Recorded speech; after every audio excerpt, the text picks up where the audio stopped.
Hello there! Welcome to the latest episode of activeCollab Recaps. We're ending February with great updates, including a brand new capacity and utilization report, a revamped add-ons section, a better way to issue API tokens, and more. Keep watching for details.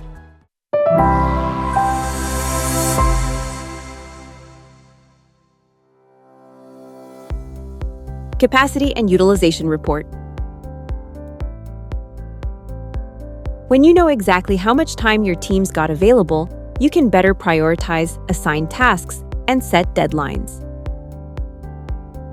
In activeCollab, you'll now find an entire section dedicated to capacity planning. It gives you a complete overview of your team's capacity over any period of time: a week, a month, quarter, or a year. Days off, holidays, and weekends are excluded for clarity. When you switch to the Utilization tab, you'll see how your team's available hours compare against logged hours. Color-coded metrics and utilization rates help you keep productivity high while preventing burnout. This is crucial for service businesses, especially agencies working in fast-paced environments. Add-Ons Revamp. Renamed to Apps and Integrations, you'll find this section under System Settings. We refreshed the interface, categorized integrations, and removed the ones that are no longer in use. API Token Management.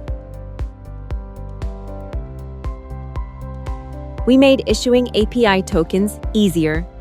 You no longer need to use the terminal or write code.